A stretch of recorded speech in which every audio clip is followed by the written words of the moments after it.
Alors notre domaine de l'Arjol, c'est deux domaines qui couvrent 90 hectares de vignes. Pour travailler sur ces deux domaines, nous sommes 6 associés actuellement, bientôt 7. Donc nous sommes 19 à travailler sur ce domaine en équivalent temps plein. Vous avez au sud la Méditerranée, donc dans le bassin méditerranéen. Au nord, le Massif central. Et nous, on est entre la Narbonnaise, qui est une zone traditionnellement viticole depuis le temps des Romains, et Montpellier, qui est la ville un peu étoile l'arrondissement dans la région. Alors ici, le paysage sur les côtes de Tongue, où se situe le domaine de l'Arjol, on a des petites plaines fluviales que l'on voit, souvent c'est bord de Tongue, bord de la Laine. On a des points hauts comme ici qui sont des puèches. Et entre ces plaines creusées par les torrents et les glaciers et les points hauts, on a les banquettes qui sont les zones cultivées en vigne. Alors ces banquettes souvent ont été formées par l'agriculture. Ces 90 hectares sont répartis sur 20 km et sur chaque type de sol. Donc ici on est par exemple sur un point haut, sur les points hauts des collines calcaires, on va plutôt avoir des cépages tels que la Syrah, le Grenache ou du Cabernet. Dans les plaines alluvionnaires, on va plutôt travailler sur des merlots.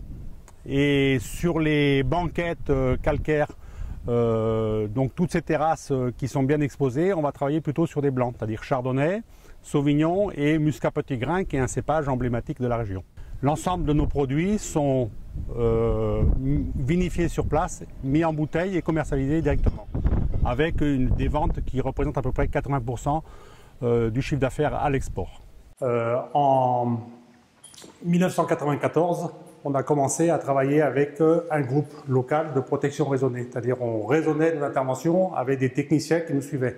Donc ça a été vraiment le premier pas dans cette agriculture raisonnée.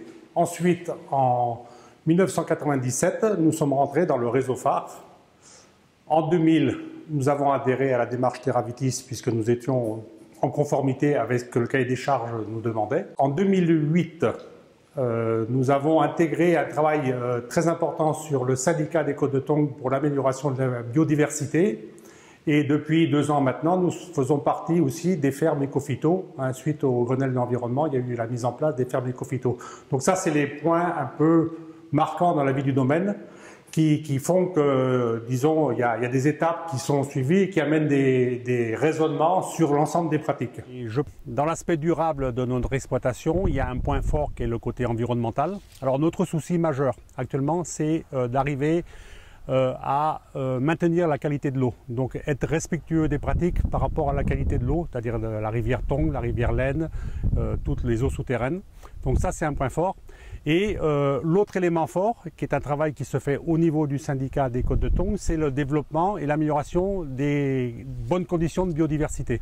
C'est-à-dire on a un vignoble qui est quand même assez intense dans la région et on va essayer de garder un maximum d'éléments favorables à la biodiversité.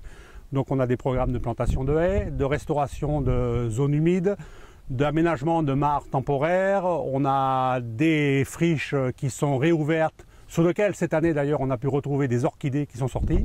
L'aspect économique est important aussi, nous ce que nous cherchons c'est par les utilisations de matériel adapté aux besoins de la protection du vignoble.